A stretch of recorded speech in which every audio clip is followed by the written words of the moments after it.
And welcome to the 12 o'clock show with Mayor Joe and my special guest, Reynoldsburg City School Board President Debbie Dunlap. Thank you for having me, Joe. No problem. Appreciate it. Welcome to the new completely vaccinated show, the 12 o'clock show. Thus, no masks. Yeah, no mask. So, I guess some big stuff's going down with the district. So we'll just kind of hop right into it. Last night's board meeting, you want to tell me kind of anything that came up that was interesting last night? Well, as we've been talking about for a really long time, I think I'm going to talk about some of the stuff beforehand, before we talk about what happened last night. But we've been talking about for at least a year that we have the need for some new buildings and some new facilities for our students. You know, when you were on the board too, we talked a lot about equity in all of our schools. We want all of our students getting the top rate, top notch experience that they, no matter what school building that they attend. And so we did a lot of work, I think, with that, particularly when it came to the high school, between the Livingston campus and the Summit campus. Gave the Summit campus, or I'm sorry, the Livingston campus a lot of TLC while you were still on the board. And so now, though, we are looking at some other structures in Hannah Ashton Middle School in particular. It is a 153-year-old building, and correct me if I'm wrong, it's the very first school building in Franklin County. Yeah. So a lot of legacy there, a wonderful building, and a lot of history there as well. So, but we know that our buildings are kind of dictating the type of services that we are providing for our students and our children, and so we want to change that. We don't want our buildings dictating that. We would like to dictate that ourselves. And Hannah Ashton is an example. It's a very old building, as I said, 153 years old, and some of the structures don't allow for good movement. It doesn't allow for some of the innovation that we want to have with our Occasionally students. electricity. Yeah, that's kind of important. I was going to talk about connectivity as well. Because you know technology is very important as we're here virtual today in our students' lives. And so we know that we need to address the Hannah Ashton building itself. It's having some structural issues as well. We even have some girls on certain floors that have to go to another floor just to use the bathroom. So we want that the experience of our Hannah Ashton middle school students to be just as innovative and as wonderful as the experience at Wagner Road or at Baldwin. So we have been talking a lot about that need, but also we've been talking about the need, which you have talked about for a very long time, and that's the need for all-day kindergarten. Parents have been asking for that for a very long time, but it not only is it the need that parents are expressing that they want to us. We know that we really need to provide that early structure and that foundation so that kids can become successful as they move through the rest of their education here at the Reynoldsburg City School District. So with those two things in mind, we have looked at our facilities and said, you know what, we need a couple new buildings. We need a new middle school that will address our 21st century needs of our students and make that middle school, junior high experience equitable throughout our entire district. But then we also want to provide that pre-K and kindergarten experience. So we would like a new middle school, to build a new middle school, and we think that a new early childhood development center would address those needs of early education. So with that, we've been talking a lot about those needs, and we have been looking at possibly placing a bond out before the voters in November. But there's a lot of groundwork that we have to do first. We have to look at financing, and we took one major step last night towards laying that groundwork. Step one, it was a resolution that gave us kind of a ceiling or a limit as to how much we would be asking for, and that was $85 million. Now, whether this will cost $85 million or less, we're not quite sure, but at least we put that out there as a resolution that is not to exceed, that project is not to exceed $85 million. There will be a second step in June, and that will be, I'm going to just want to make sure, that's when we're going to request the county auditor to certify the millage. And again, that how we structure this levy and this bond, we're not quite sure yet. We're still working on some of those details, but we do know that we want to keep that 5 mils or under.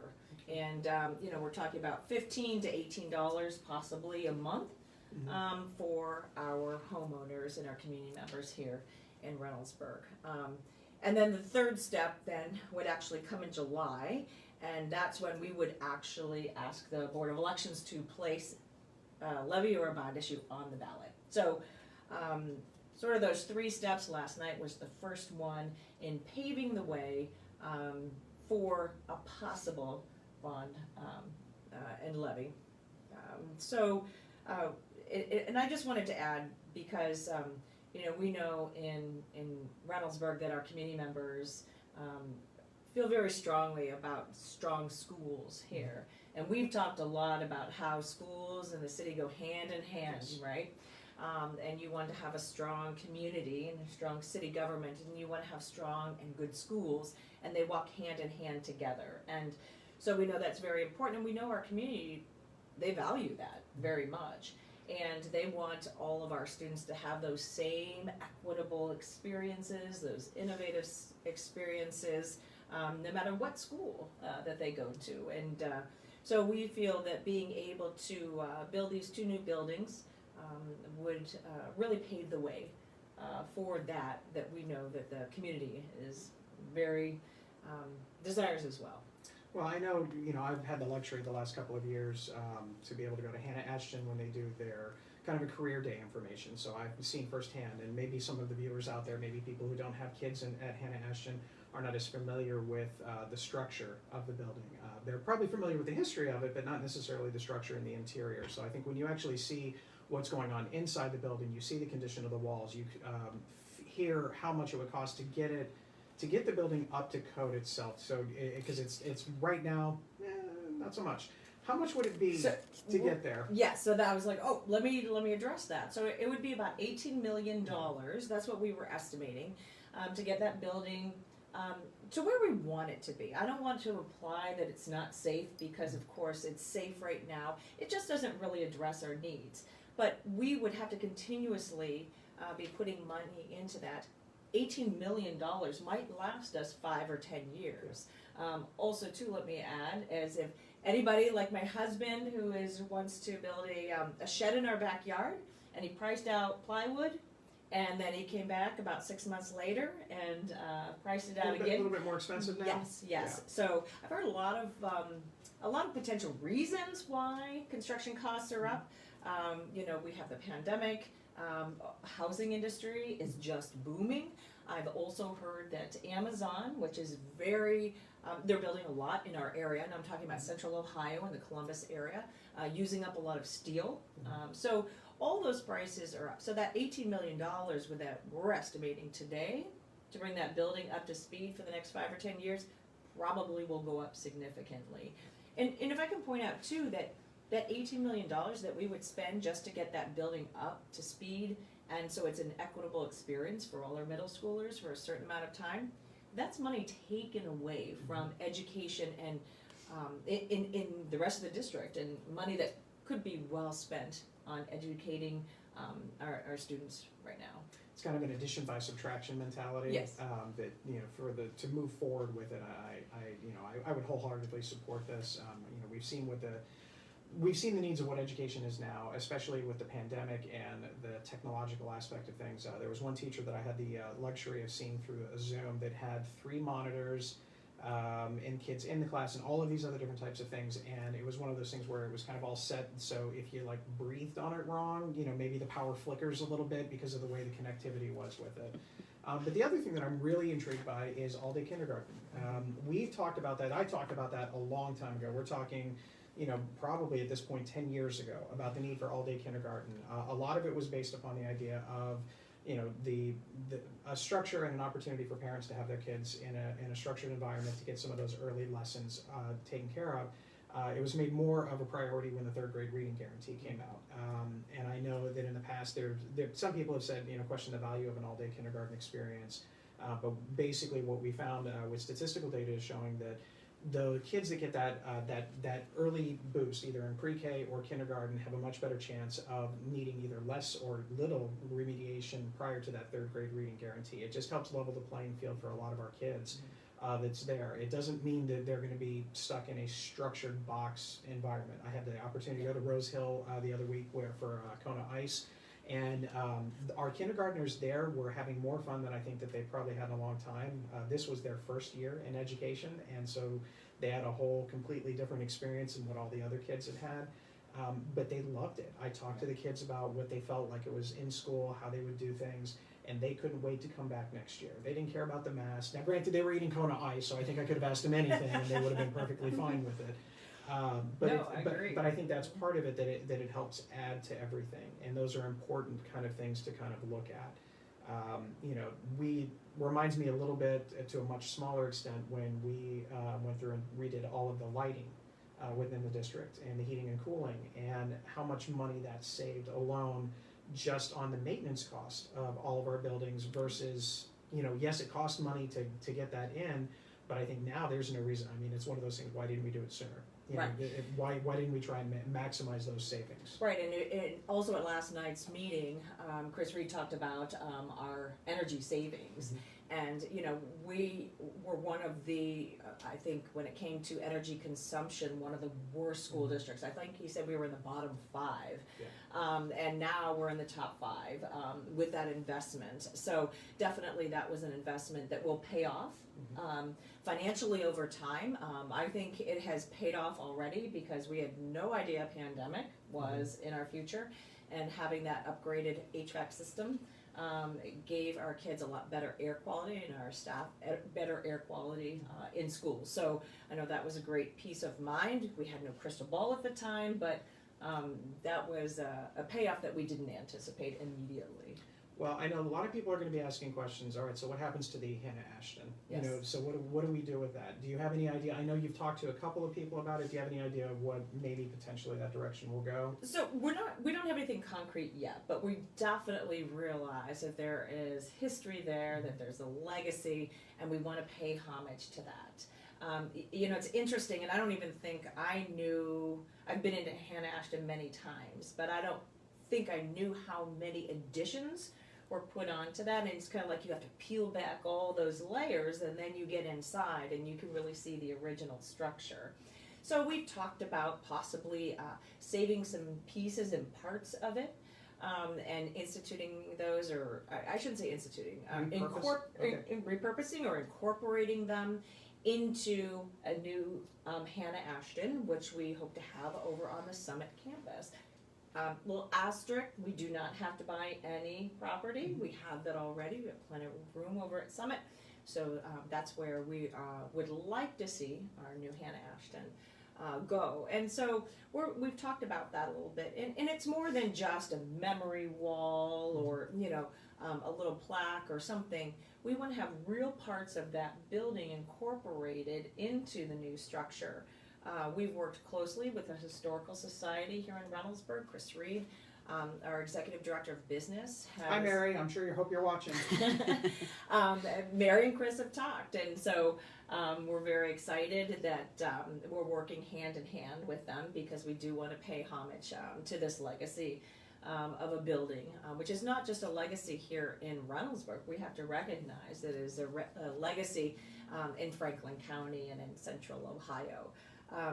So when we were interviewing, I'm on the Buildings and Grounds Committee with Angela Abram, and we were interviewing some of the companies which will be managing or could be managing these buildings and the construction of these buildings. And it was beautiful to see some examples of the way, again, not that just a plaque or a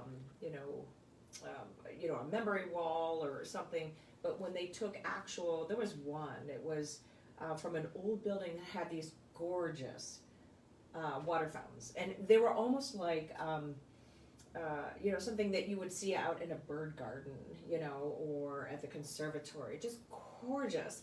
And they were incorporated into the new building because this was a signature part of this old building. And they were working, and they were beautiful. It was wonderful. So we want to be able to memorialize Hannah Ashton in very meaningful ways. And so that's what we're planning, talking with the Historical Society, talking with our architects, and that is our hope. It's important to us. So if Hannah Ashton would be going to the Summit campus, then where would the Early Learning Center in the kindergarten, where would that go? Yeah, so after we kind of took out all the very important pieces and parts from Hannah Ashton so that we can incorporate those into the new building, we would take that building down. Mm-hmm. And the new Early Childhood Development Center would go into sort of that footprint there. Okay. And we're also talking about utilizing that space for our district offices as well. Kind of having that on the top floor and then having the rest of the structure for pre-K and kindergarten. All right, so it would be centralized, and so you'd have your kindergartners. So that would mean that all those kids that are in kindergarten throughout the rest of the district, then they would go to that one centralized location, which is right in the center of the city. Mm-hmm. That would alleviate a lot of the room concerns, the spacing concerns that would have in the elementary schools, because you would be able to have that many more classrooms and that much more space. Mm-hmm. Would that make a big impact on the elementary schools if you took all those kindergartners out? Yes, it would make a very big impact, but we believe from our numbers and looking at enrollment and projected enrollment, we would still have to make some adjustments. So we're talking about possibly Wagner Road Middle School, converting that into an elementary school. So that would alleviate some of our space problems at our youngest levels. We are also talking about moving 5th grade back into the elementary schools. I heard this, yes, from parents for a long time. When they're going to school with 8th graders, there's a big difference, right? And we've both had that with our kids, and so not only socially and emotionally, but educationally, it just makes sense to have 5th graders back in with the elementary students. So we think that we could do that and then make the shift Wagner Road Middle School into an elementary school. And I really want to be clear, and right before I came over here, I asked our treasurer for enrollment numbers, because I know there's been a lot of discussion and on social media and of course here and at council, and there's some great development that's going on. In fact, we used some of that in our recent brochure, because that's another subject though, but we are going to be hiring a new treasurer, because Tammy Miller, our longtime treasurer, I want to talk about that. Yep, is retiring. I'm stealing her. Well deserved. She has some things on her bucket list that she wants to complete, and so. But we actually use some of this growth and development as a real selling point for our city in our brochure as we look for a new treasurer. But I just wanted to be clear that the growth in Reynoldsburg and in our schools and enrollment has been happening for quite some time. This is not something new. We anticipate some more growth, but we have been feeling this, for several years.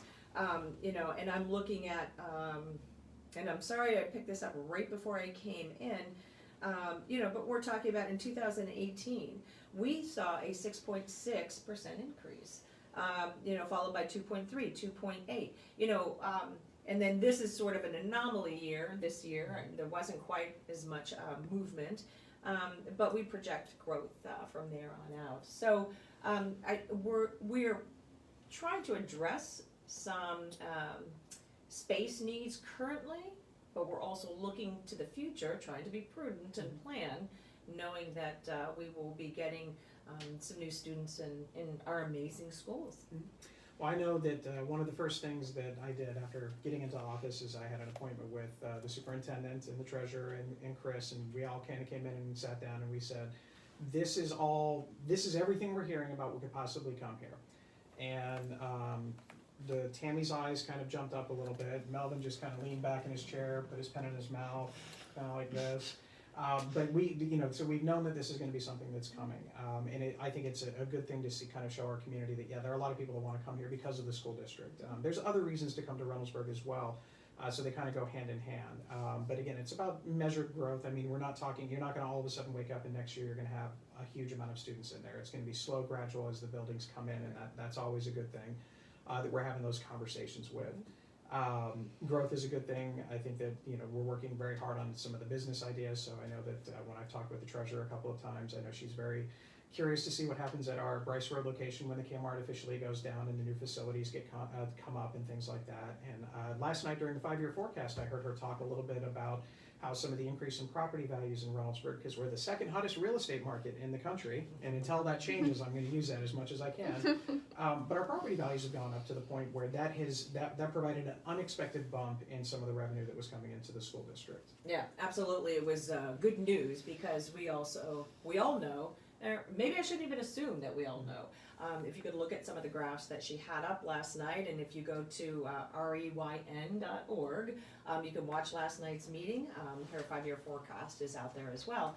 And you see that, when you see the pie, state funding accounts for about half of our state funding, our funding as a district, $85 million budget, right? So the other half, where does that money come from? Well, it comes from a myriad of places, income tax, property tax, we open enrollment, and we've been blessed with some ESSER funds, some COVID dollars, which has allowed us to, not only buy PPE, but they're being a little bit more relaxed too when it comes to, roofing or HVAC or some of these other things that we can also spend money on that improves the conditions of our schools. But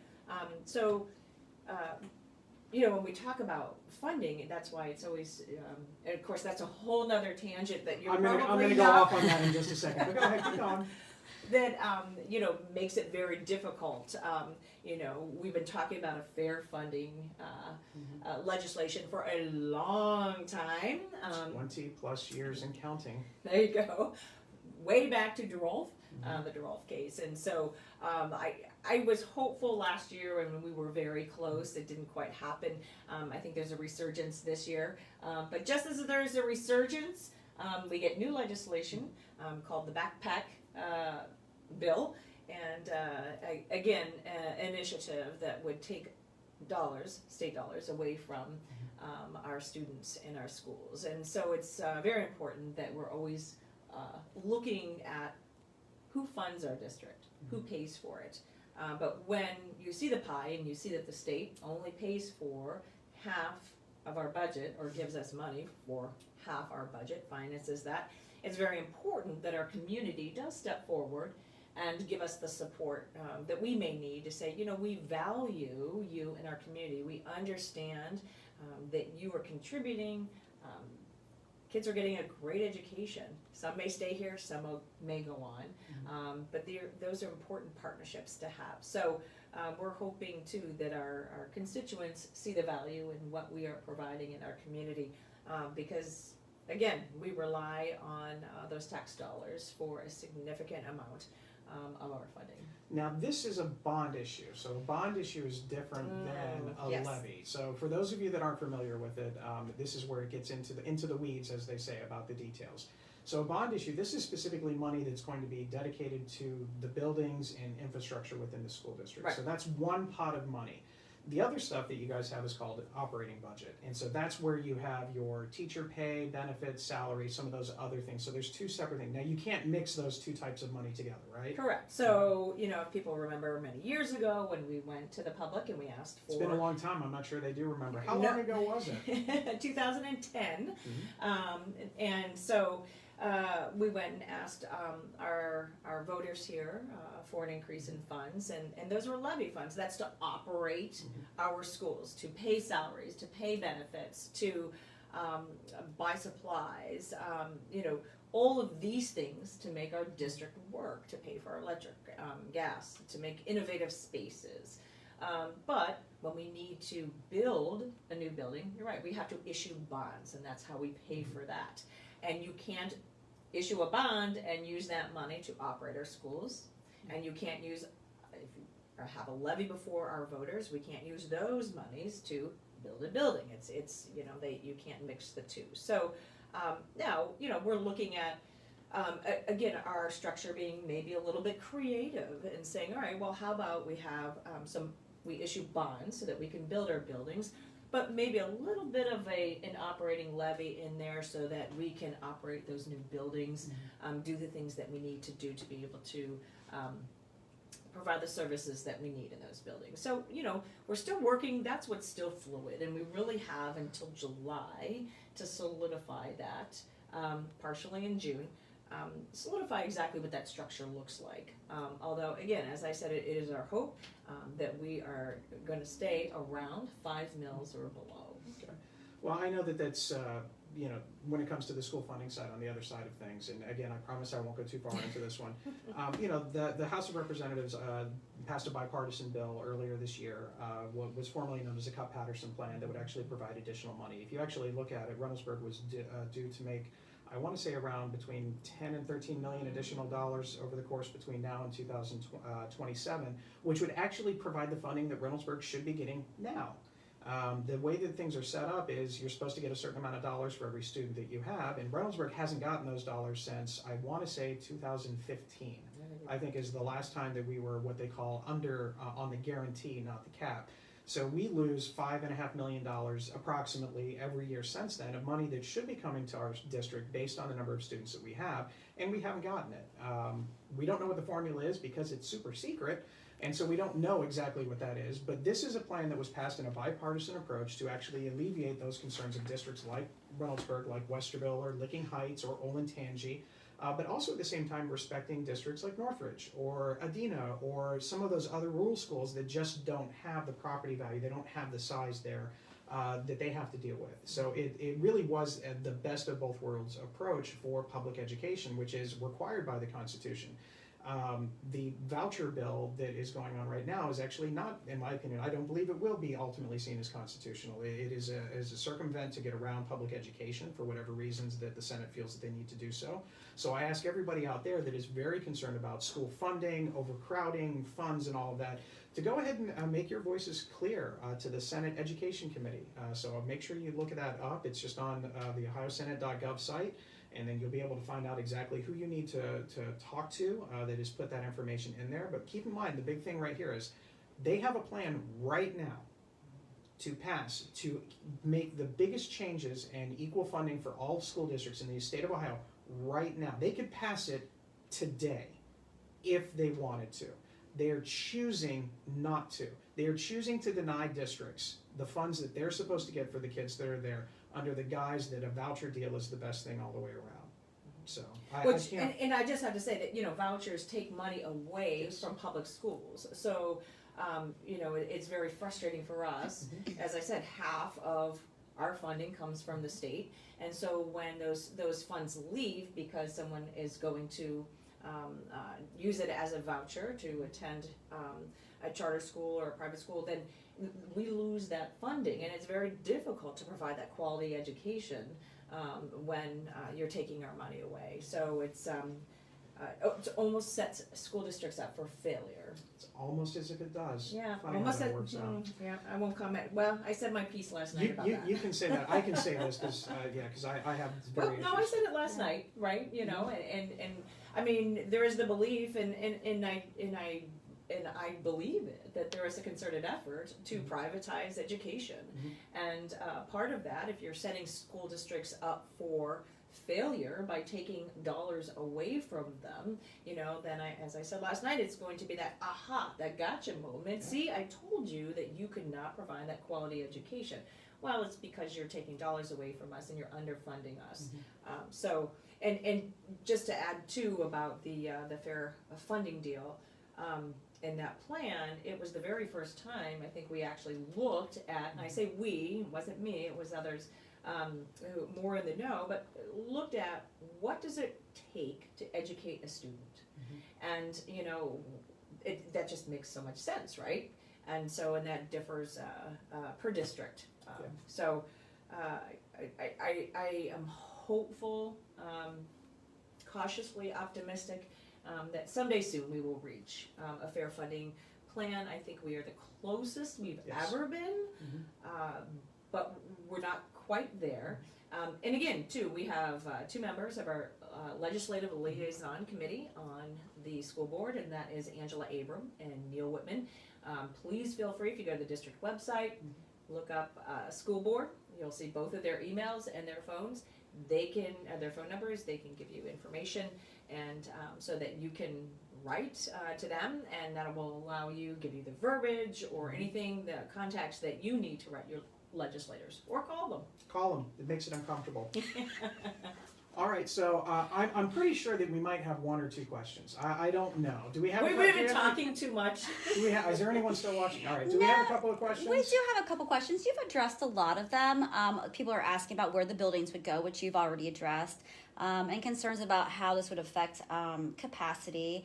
There are. Let me scroll down to. There's been a lot of great conversation on it. One of them, it says, why build new? Why don't we utilize the Livingston campus instead of renting it to Mount Carmel or Columbus State? So, very interesting. So there are a couple different things I'd like to talk about there. So Columbus State, it's an amazing resource, not only for our students, but for our community, to have Columbus State right there in our own building. We have more students than ever that are taking advantage of College Credit Plus, and if you're not in the education world, those are high schoolers who have the ability to take college classes in high school, and it's amazing. My kids have done it. In fact, my son, who graduates this weekend from DePaul University in Indiana, all his credits transferred even out of state. It was wonderful. So, can cut down on costs, can give you a little bit of that college experience. Some kids have college experiences inside their classroom, and then they graduate out. Maybe they'll just go to the Livingston campus and take it from a professor there. And it's not a really large portion of Livingston that is used by Columbus State. And then, they may even decide to take that step to go downtown to OSU or go to Otterbein or someplace else. So it is a real gradual experience, depending on how much they want to take advantage of that. My middle daughter, who was involved in the PA program, that wasn't something, she took a few, but that wasn't something that she was necessarily interested in and had time for. So again, we like our students to try at least one class. So, well, I pardon to interrupt, but I believe, how many students are graduating with their associates before is they it even 8? Yeah, 8 I students. think that we said 8 last night, yes. So, that is, do you remember when you were on the board, we had our very first, and we were like, oh my gosh, this is amazing. And then her brother came along a couple years later and did the same. This year we have 8. Yeah. With their high school diploma and their associate's degree. And it's not just those, it's also some of the programs that they can get, the certifications that you get in Columbus State. So that's a part of it. And really, while I know in the past the high schools have been the ones that have been looked at as the most overcrowded, I know when majority of my time on the board, it was always the high schools that were the issue because of the way that the academy structure was done. But since 9X came along, that has kind of changed things a little bit. So that's not necessarily where it is. And I don't think Mount Carmel's with us anymore. So that's the other thing I was going to address. So Mount Carmel's not with us anymore. It's Nationwide Children's Hospital. Again, an amazing, it's not a huge area. We toured it when we had the ribbon cutting. It's been a difficult year. We haven't been able to be in the schools as much as we've wanted. But we were at the ribbon cutting, got a tour, and it's an amazing area where not only are we providing services for our own students, by Nationwide Children's Hospital, they know kids. They're also providing some wraparound services. Wraparound services and that's the word I was looking for. Okay. Internships for our students as well. So again, they're adding to that those wraparound services, but then the educational experience. So I think that booting either of them out is not right now. But it's a great question. It's a really good question. It's a good question. To make sure that because I know you guys have covered all the options. I know we were just starting to talk about it before I got here. So I know that you've had plenty of time to kind of go through every single option, even some of the older empty retail establishments. I know all of that stuff is there, but you run into the same issue they're running into right now is how much is it going to be to retrofit an older non-school related building to make it school and worthy of that versus the cost of a specific new building. So I do see the differences between the two. Right, and again, it's good to remember, those are 2 spaces, not real huge. I think that if we did say, all right, let's divvy everybody up. It might address some things, but again, it would be only for a certain amount of time. And I don't think it could fully address the needs because space is only one of them. Again, it's providing for that equity, those 21st century experiences for all of our students, and providing again for that that all day kindergarten and the preschool experience. Just very, very vital. There was one other point that kind of slipped out of my mind, but I'm sure I'll come back. I'll come back to it. Okay. Do we have any other questions right now? Yes, I'm trying to go through, make sure I'm not missing any, because some people are, asking questions within comments, so I don't want to miss any of those. And one that keeps coming up is you talked about the $8 million to renovate Hams, but how much is a new building going to cost? And I know you addressed that. So actually, it's $18 million, not even $8 million. So it's $18 million to renovate Hams, and that is with prices that we were looking at. I want to say 6 months to a year ago when we were first began exploring this. We know construction material costs have gone up, so that's going to be significantly larger. And then again, it's only going to last maybe 10 years. And so, and I understand that struggle with a new building. I spent 5 years in Germany. My husband worked for the Department of Defense, and so did I. And, I remember in the town that I lived in, just had these really, really old structures and what have you. And, that's wonderful. And if you have the means and the dollars to continuously put money into these, to bring them up to speed, and to make them structurally sound and to be able to provide 21st century experiences or whatever that building may need to provide, that's wonderful. But I would think that, as good stewards of tax dollars and of state funding, that we need to look and say, all right, how do we best spend our dollars? Am I going to continuously put money after an old building, or can I build a larger building and it will last much longer, address all of our 21st century needs for our students, and we came to the conclusion that that's the better choice. It's the more it's more justified choice. In theory, they've had some studies that say a school building should last about 50 to 60 years. That's what they should last, give or take a little bit. That's done. And Hannah Ashton has lived the 3 lifetimes worth of everything. So I think that's part of it. I know that we're not the only district that deals with old buildings. We were at a track meet the other week at Upper Arlington, and they are obviously doing something that I think theirs is $500 million that they ended up, their entire complex all the way across is how much money that they're going through. But most of their building was built, they actually broke it down, and this is the history nerd in me, they actually broke it down by pictures, and they showed the part of the building, what president was there. One of the presidents was Teddy Roosevelt. Just to kind of give you an idea. Now, obviously at 150 years old, I'm sure we could probably do better than that here.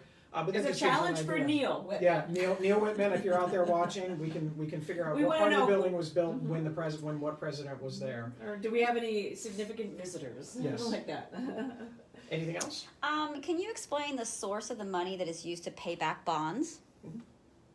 Oh, so I'm going to admit I'm getting a little bit out of my bailiwick. We sell bonds, so that's what we do, and you may have a better handle on exactly the process. Yeah, for that. it's basically it's an investment bond. Somebody will actually purchase the bonds that will provide the funding for the school district to do that, and then as the district accumulates, whether it's the property taxes or the money that comes in from this particular bond issue, that money would then be used to pay those bonds off. So it's basically, in essence, like a loan. Yeah, it's just a loan. Yeah. That's all the questions right now. Most of what I'm seeing is just like requests for education, and I think after the show you guys can review that and asking about So is that request for education? just more like how do you break down the passage of a levy or a bond and where those funds come from, which you've talked a lot about. But I think it's just educating the community, those basic questions you always are running into. I have a pretty good guess that that assuming that this is the direction that the board goes, that there's going to be an entire army of people that will volunteer and lead that charge to bring that information out there, whether it's through social media, community events, some of which that we'll talk about here, but I know that there'll be a very big push of it, so that way people will know all of those different types of things, including some of the pictures of Hannah Ashton and probably, data about why all-day kindergarten option is a great idea for kids and things like that, so. And so, I know that COVID is tough. When we had our State of the Schools address, it was at the Chamber Luncheon. Superintendent Melvin Brown attended. I attended with him, and it was a small crowd, a lot smaller than in years past. And so I think, again, I've said sometimes getting this information out has been a little bit difficult. And we've relied a lot on websites and social media and what have you. And sometimes you just need a good conversation, which, my number and my email, both of those are published on the website for the school district, reyn.org. Feel free to email me, call me. I will sit down and we'll chat about this. And I know Tammy Miller last night said that our treasurer, her door is always open. And she absolutely means that. And she will roll out the red carpet because she loves talking about finances. And so if you really want to get into some of that in-depth knowledge, even an appointment with her to explain that all would be prudent. But if you go to the district website, you will find things like, and I actually printed it out and I didn't reference it, but we have our State of the School address, and of course it's nice in color, and it has pictures of Hannah Ashton. It has some of the numbers and talks about some of the need that we have for providing for our kids for the 21st century. I can share some of those things again to my Facebook site, but again, I think people underestimate our website and the resources that are on there. And if you have a hard time finding them, go up to the search engine right on our district website. I do that sometimes and just try to find what I'm looking for. So, but definitely that education, will come. We will need an army to educate everyone about the need and about our future.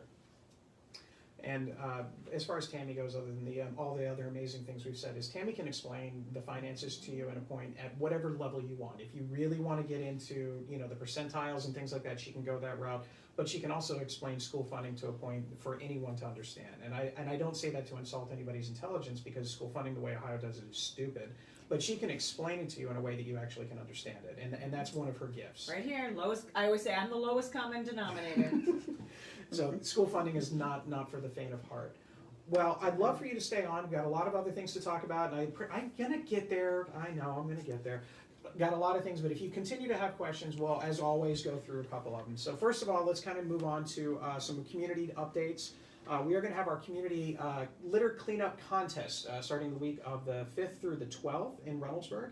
Basically, what you're going to be asked to do is go around Reynoldsburg and grab your bag, come maybe get a trash picker here from the city, and then start picking up some litter, and then share those pictures with us here at the City Hall, and then we'll actually put those all up. And you'll be entered into a contest to win prizes and gift cards from Wendy's, Nothing Bundt Cakes, Ohio Select, Raider Nutrition, Starstruck, and Cane's. So it doesn't matter, you don't have to have 20 bags to win something, you just have to actually go out and do something. Cane's is very popular in my house. Cane's is popular, Nothing Bundt Cakes is really more popular, but we just try and, swimsuit season and all. So we've got that. Early this past weekend, I had the opportunity to go out with Councilman Louis Salvati from Ward 2, and we actually went up and down Lancaster. So we started right at Dunlap in the Postal Union Workers Hall, and we went from there all the way to the border on Lancaster to pick up a number of different things. It's amazing what people throw out of their car or occasionally drop. It's a lot more beer than I would have expected. So we've got that out there. Can I interject? Sure. When I was on a cleanup with Councilman Strickland, I think that was a month and a half ago, our most interesting item was bow and arrows that we found. So, very interesting. All those things, beer bottles in an open area without a park, and so obviously thrown from a car, or bow and arrow. So Hunger Games maybe is here after all. So we've got that. Now we have a couple of events, and I hope you'll be able to join us for this one. We have our Memorial Day ceremony that will be on the 31st, Monday the 31st. It will begin at 11 a.m. at Memorial Plaza. That is the parking area by Lancaster and Main Street. You may have, if you've noticed, if you've driven by, there's 3 flagpoles that are now there.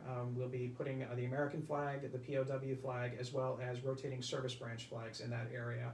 hopefully beginning at this ceremony. Military Recognition Commission has worked very hard to get this thing together, as well as the American Legion, the Veterans of Foreign Wars.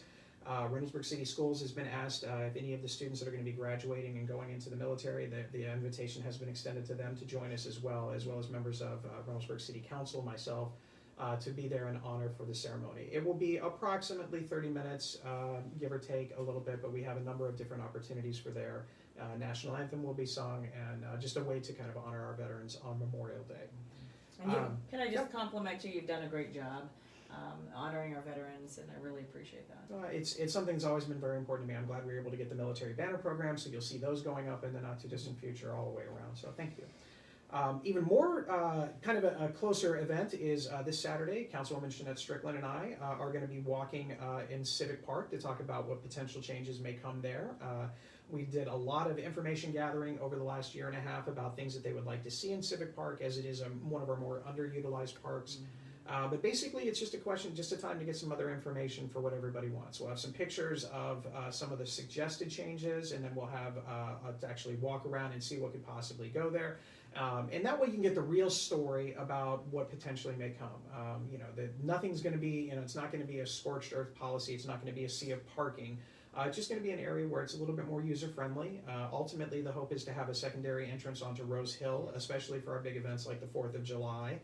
So that way, for safety considerations, it'll be there. And then some other fun things. Splash pad has been something that has been talked about. I know something that I had no thoughts of, but I did learn from a community member last year about doing a kind of a field opportunity for those with special needs or limited mobility, where it would be almost like an AstroTurf style of something, so kids that might have limited mobility or adults that are limited in mobility can still participate in outdoor activities at Civic without feeling like they're going to sink into something. So that is something that I definitely want to see out there, along with a whole bunch of other stuff. So that's going to be this Saturday. You'll see Councilwoman Strickland and I out there. You'll see big pictures and all of that. We'll probably be back by the basketball courts to start things off, just because it's right off that main strip. So hopefully you can make it out. And that's after our plant Reynoldsburg earlier that day. Don't worry, I'll shower in between. But Saturday morning from 9 to about whenever we're done, we're going to go ahead and plant some beautiful little plants here at City Hall and in the surrounding areas. It's always a great event. Last year we weren't able to do it because of COVID, so we want to get out there. 2 years ago, we had enough volunteers that we got 2,700 plants planted in about 2 hours. So it's also election season, so I'm pretty sure that a lot of candidates for office will be out there as well. Can I just add also, in our brochure to attract candidates for treasurer, we talked about all the park area and the number of acres that we have here. So that was a beautiful thing to be able to highlight our city and attract new treasurers. So There we again, go. kudos. We also have the fireworks are coming. Yay! Fireworks on July 2nd. That's going to be Friday. We're going to limit the parking spaces just to make sure that we have enough space in there. But we'll have some parking for first come, first serve as always. We're going to be opening up the gates about 6:30. We've got a couple of food trucks, and I believe we have at least one band right now. So we'll actually have some entertainment. We probably will not have the bounce houses like we've had in the past, just because, again, concerns with COVID as far as the structures and keeping those clean and in between everything. It was just something that we didn't want to have to deal with at this point in time. But we are going to have it there. We'll have some music. We're going to have a lot of fun. It's going to be one of those things that we're really looking forward to, and we'll actually have a music track playing along this year to the fireworks as well. I'm pretty sure Lee Greenwood will make an appearance on that. Because if not, it really isn't, 4th of July fireworks. So I hope everybody's able to make it there.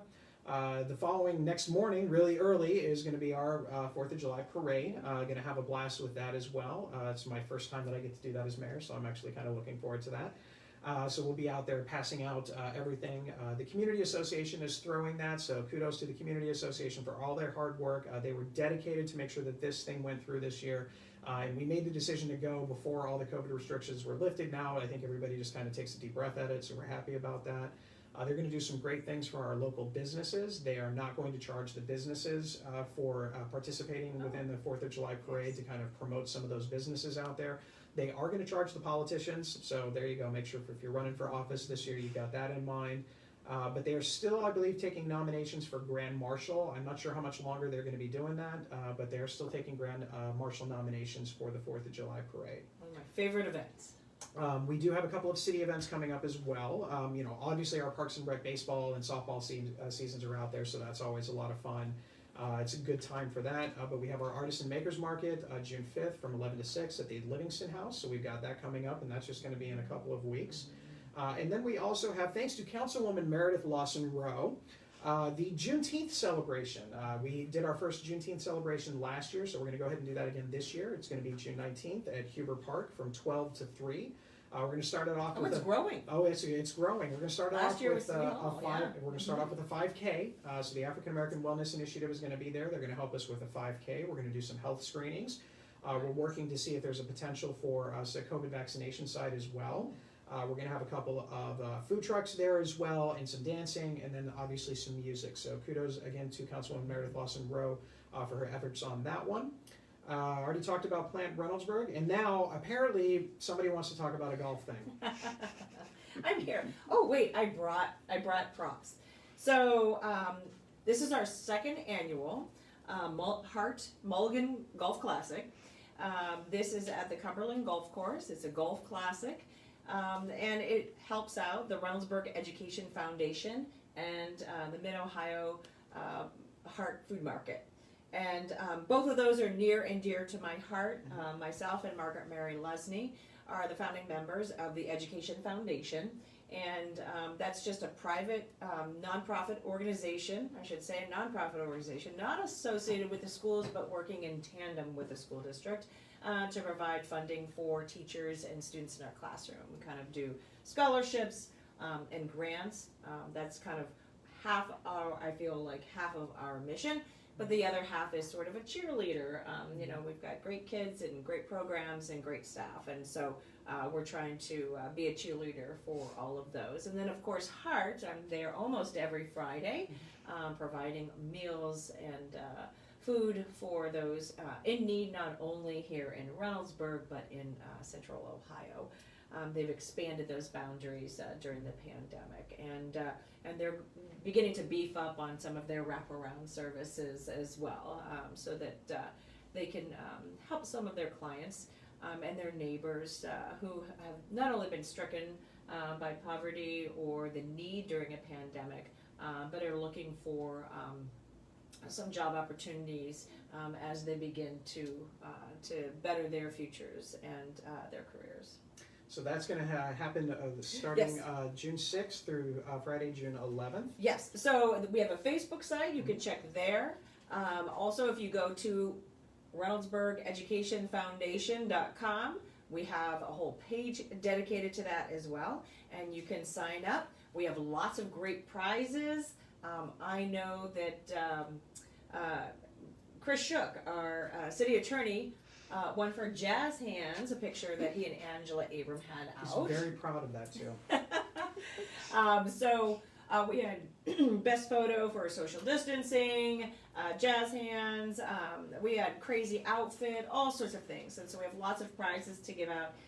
Every participant will also get a swag bag with lots of goodies inside. Of course, a day of wonderful golf out on the Cumberland trails. And so we hope that you will support both of those foundations and organizations and have a great day of golf. Sounds good.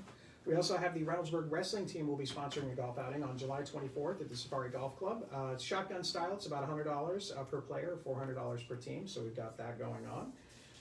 Very little going on. We don't have any development updates, nothing new yet, but we are going to go ahead and take it. Do we have any questions? Do you want to answer one more about school funding? Yeah, absolutely. All right. I'm always about that. This is kind of a continuing conversation that's going on. It says it feels like an increasingly smaller base of property owners will have to pay for our schools. New development will bring an increased number of students, but if that development is predominantly rental development, is school funding proportionately increased? So I just want to comment there because I hear this quite a bit. And so if anyone thinks that the owner of a rental property who also has to pay taxes pays that out of the goodness of their heart and doesn't pass that along to the renters in their rent, that does not happen, right? So no matter what type of student that we get, and I am always adamant to say whatever student, no matter what their walk of life, race, ethnicity, socioeconomic group, I am not only charged with educating them, I embrace that. And so I don't want anyone to think that when rental units here do not pay their fair share, they do. And it just comes in sort of a different form, you know, it's not something that I'm writing a check for itself, but it comes in the form of fees that are passed along to me in my rent. And one of the things about the commercial development, especially as you start to see that developing with the Bryce Road and the Main Street location, things like that, you know, that those property taxes are going to go to the school district. And right now, the property value on that has been significantly lower because it's an abandoned building, basically. And so obviously when that building is torn down and something new comes up, the property will be worth more. A great example would be the Kmart location, or the Kroger location, the new Kroger. Before, if you remember what it was like before it was there, it was valued at relatively low levels as far as property taxes. Now all of a sudden, the land is worth in excess of $20 million. And so that funding is going to go, that property funding is going to go right into the school district. Happy Dragon would be another instance. You know, that's the one that I think that ultimately the city is, you know, has purchased. We're about to close on it in a couple of weeks. So it's a certain dollar amount now for that particular level, and then when that building is repurposed and torn down and we build in what we're hoping to put into that particular location, the value of that is going to be significantly higher, and so that will go specifically to it. So it is a combination of school funding, it's a combination of improving property values and things like that. Due to a very odd rule back in 1972 or 73, property values are not allowed to be reassessed on a continuous basis. That's why you have to go back to the voters for bond issues or levies to kind of evaluate the property. So they will not be able to go up as the property values go up. I'm not sure why they did that.